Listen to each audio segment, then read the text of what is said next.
Hey there everyone, welcome back to the channel. I'm really excited because I'm going to be doing some color mixing with you. We've had so many questions lately on the group page on Facebook about the difference between nickel azo yellow, lemon yellow, cad yellow, and the different blues that I typically mix with those. I just a little reminder that if you're using Schmincke, you can use transparent yellow 209 in replacement of nickel azo. There's also several other options, but I'm going to choose, because most of you seem to have Roman Schmal, which I love, or Daniel Smith, which is also a great choice. They are PY150, so you can match up the pigment information to make sure you're using the same one. Then we're going to go to the lemon yellow, which is by Schmincke, which is a PY3. And then the cad yellow on the bottom here, which is PY35. And of course, just check your pigment information for whatever it is that you're using. For blues, to mix all these luscious greens and see what kind of greens you want to mix, I'm going to use French Ultra, which is PB29. The French Ultra is like a reddish granulating tone by Schmincke, and it's transparent and non-staining. It's one of my favorites. There's also what is it, the ultramarine finest that is in a lot of the kits. That's also a beautiful color, just a little bit less granulating, I think. I happen to love it also, and I do use it a lot, but for some reason I reach for French Ultra when it comes to nickel azo, or I also reach for cobalt. Cobalt's here paired up with the yellow, the lemon yellow, and that is PB28.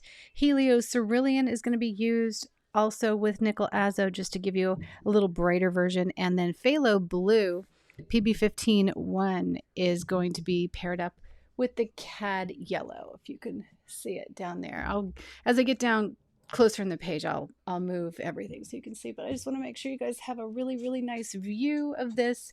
Let's get started. It's really fun to mix these greens for sure, and ignore the huskies. You know how they are. They're very funny when it comes to recording video. Okay, so let's adjust my microphone. I'm going to stand up here so that I can see what I'm doing.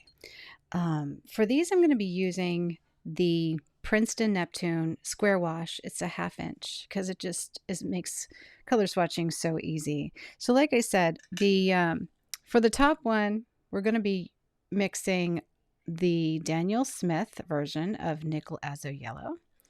The qualities of Nickel Azo Yellow that I love is that it has a really incredible, like, deeper mass tone that's very golden and can give you really pretty interesting effects in your watercolor work.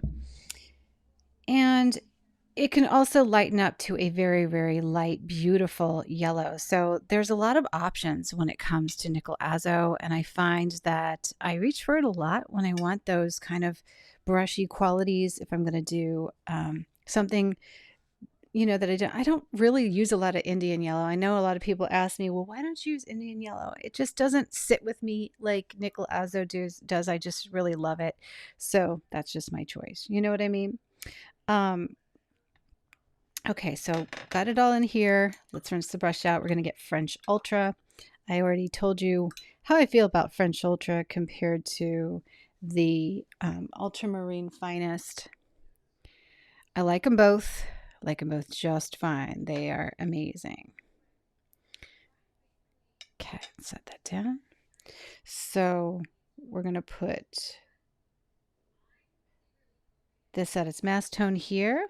Then I'm going to start mixing it. So the first one you're going to get is, of course, a very beautiful, deep, almost teal color that is just gorgeous. So pretty. I wonder how I can get this a little bit closer to you so you can see even better. For some reason, it looks so far away on the video. Let's just adjust it. There you go. Okay, I think that's good. As I mix a little bit more, I'm going to go into more of an olive green and mix a little bit more, and we're going to get even another shade of olive green. Let's rinse the brush out so that I'm not really heavily saturating And I'm going to get a little bit lighter, beautiful green shade. And basically I just kind of go through to do this to see what kind of shades I get. Sometimes I have to rinse my brush out and even grab a little more nickel azo. Now I'm kind of getting more towards the mustard. Of course, there's a ton of shades in between these. It's really pretty.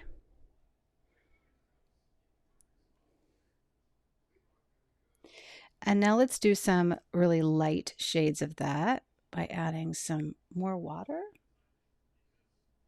So you can kind of see how light and bright this goes. And that's why for me, there's two looks to nickel azo. There's this beautiful, really, really super light variation.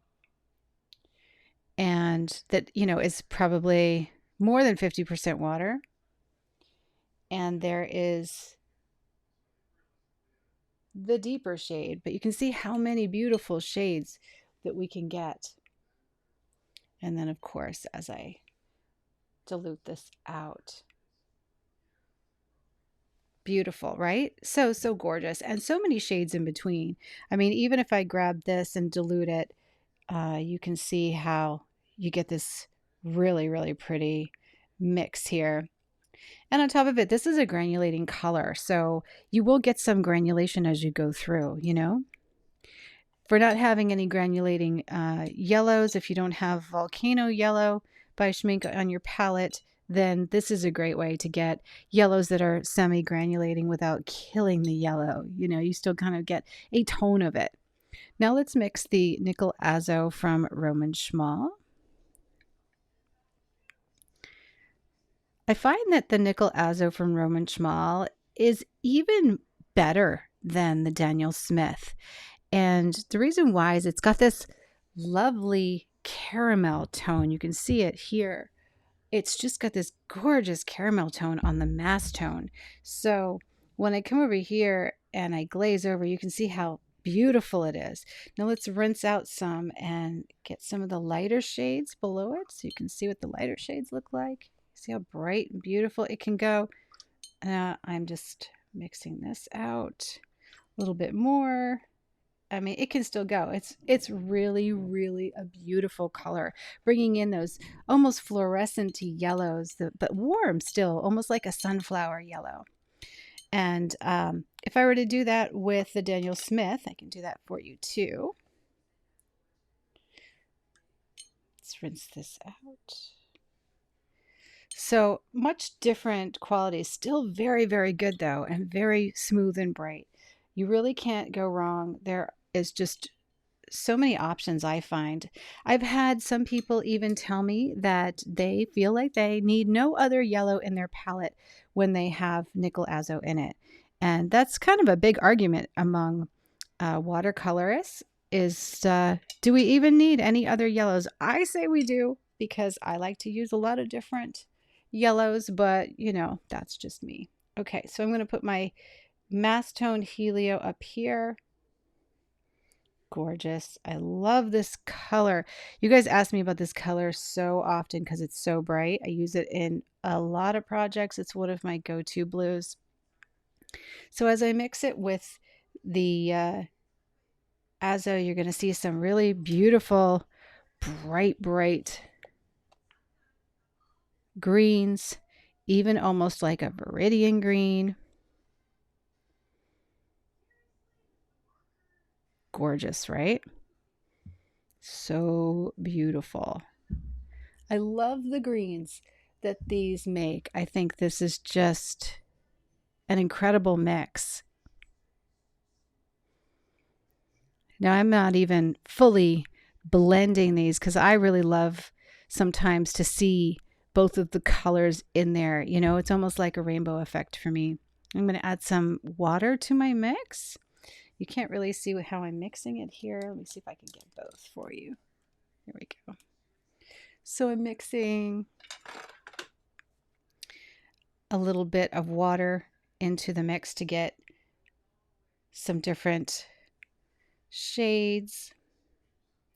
But see, I find that I don't get the brilliance, even though that's French Ultra. I still find that the Roman Schmal, I just have really good luck mixing this color together. I really do. Even if I were to do this with French Ultra, it even works out better than the Daniel Smith version of this color. Look at, you're even going to get these beautiful lime greens. If you're wondering where these came from, here they are. Let's get a little more of my nickel azo as I head more towards the mastone. Isn't that just gorgeous? Now I'm just kind of rinsing out my brush to get these very, very light, pale shades, because I know a lot of you love these light pale greens. Adding a little bit more yellow so that we can move more towards. Can you believe you get that from that? Hard to believe, right? If you're not a colorist and you're just kind of getting used to watercolor, this is the fabulous thing about watercolor. This transparency, this beautiful ability for two single pigment colors to just come together and create such gorgeous, gorgeous things. Now, if you ask me, should I always mix my greens? There are some greens out there that no, you definitely, how can you not have them? There are some greens in the world that are available. Let me get this for you. That sure, you can mix. You can definitely come up with the May green. You can't really get like a phthalo green. You have to kind of buy that one, right? You don't quite get there. You can get close to a viridian green, although viridian green is just, you have to have it. But like Hooker's greens, you can kind of manufacture. Chromium green oxide, you can't really manufacture. Permanent green olive, you kind of can get there, depending on what blues. And olive greens you can also manufacture, but there are things like serpentine green or I would say perylene green, Hooker's green, like I said, is sometimes in some companies like by Roman Schmal, it's just beautiful and you really can't get quite there, Even a bright viridian green or some of the super granulating greens, you might want to buy in the tube or in the pans just so you have them if you're in love with them. But there are some qualities in different greens that, like Aquarius green by Roman Schmal is a beautiful one and something I can't seem to manufacture on my own. So I don't know. It depends. But definitely an option for you when it comes to thinking about buying any kind of greens. But until you do, definitely practice your mixing because coming up with greens are beautiful. And if you're doing a painting and you're moving from yellow to a blue and you want to choose what's going to happen in your painting, this is a great way to figure that out beforehand. I highly recommend it because you never want to go into a painting and not know what the colors are going to do. Okay, so next we're going to go with lemon and cobalt. So I'm just putting a bunch of cobalt on my palette here. See if I can show you the color and also show you the mixing tray. There we go. Lovely. So we're going to put the cobalt mass tone here. I love cobalt blue. It's so beautiful. I didn't grab my yellow. Need to put the yellow mass tone here. Always when you're using yellows, have 2 cups of water next to you. One for gray water, which is the dirty water off of your brush, and one to just clean your brush down so you don't contaminate your yellow. Okay, so this first green is a really beautiful mix of the cobalt blue and move this down a little bit, of the cobalt blue and the lemon yellow. There we go. I'm going to grab a little more cobalt blue because I love this beautiful teal color that it's like one of my favorite colors, so I always like to have that. Then we're going to grab a little more yellow and start mixing some greens.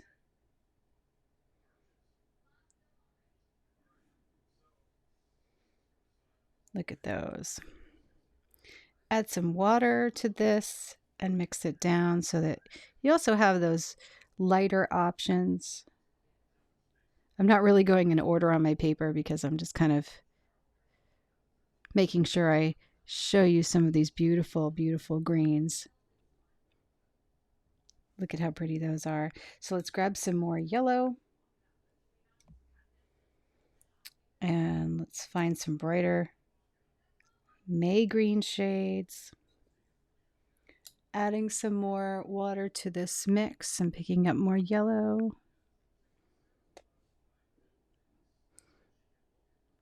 How pretty is that? Now we're going to go very, very light. So I'm just mixing down with more than 50% water just by dipping my brush in the water.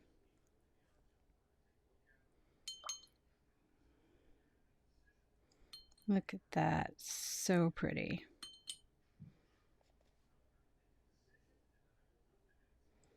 So beautiful.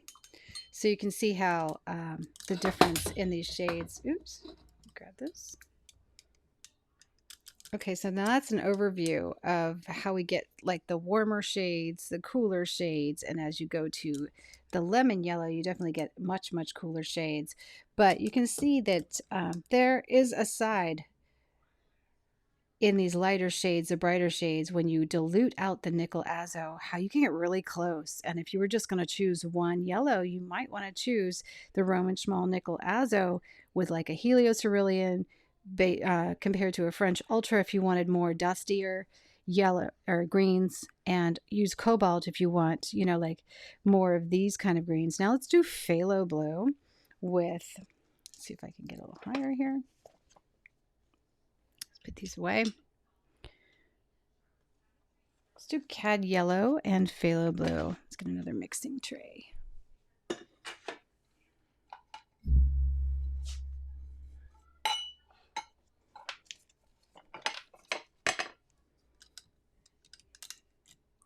should be able to see the mix pretty well.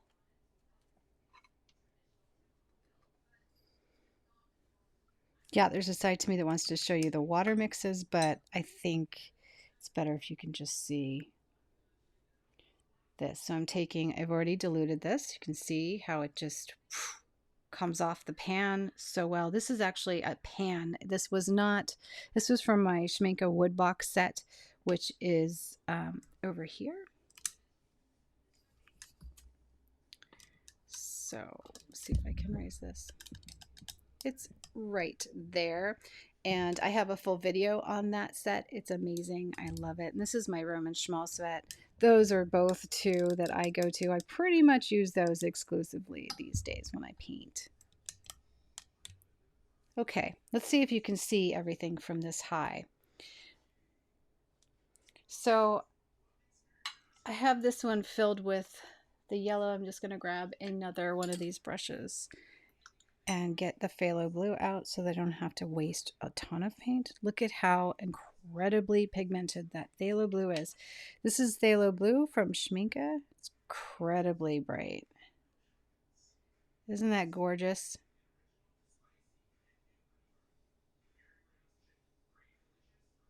Super pretty. Okay.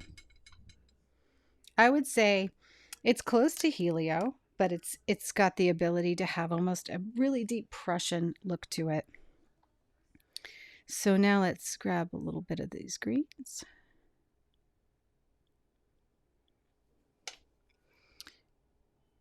I think I'm going to start here because this is a really beautiful bright green.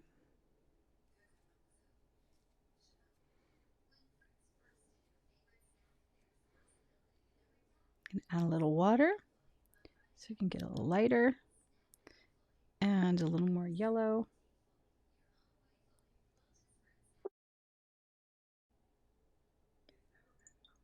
And I'm going to start diluting out, adding some yellow to get this column. Now let's go back to the mass tone of the blue. Mix in a little water So don't want to miss these shades here. Look how pretty that is. Isn't that beautiful? It's like a deep viridian.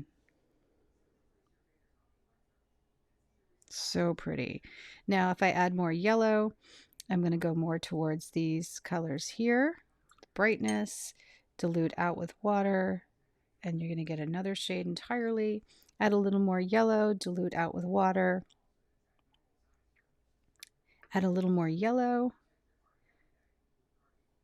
Beautiful. Make sure, can you see? I know it's going to be a little bit, there we go. Dilute out with water and dilute out with water again. Pretty. These are just gorgeous. Love these shades. I'm going to give you a better view as well before we go here. So now I'm mixing with more cad yellow to get these shades here, diluting out with water, diluting out with water, and one more time. So pretty. More yellow with what's left of the green on my brush. And we're going to start diluting that out.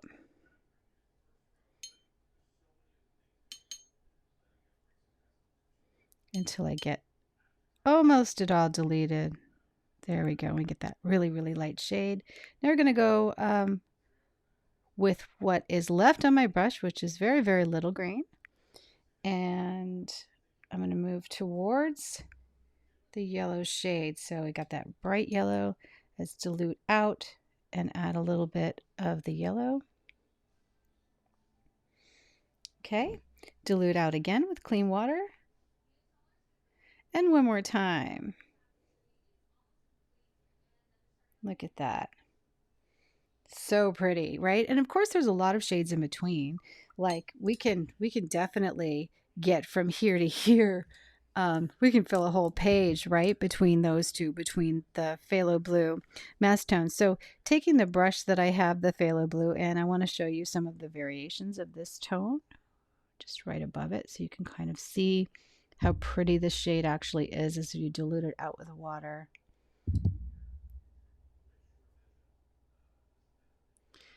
And if I add just a little bit of the green to it, there's just so many shades in between if you're a blue person that you can get by mixing cad yellow. So I guess my question to you at the end of this lovely little challenge here is, what are your choices? What's your favorite looking at this and how they mix together? Would you get them all? Or is there one that you feel that you would particularly use more than any other?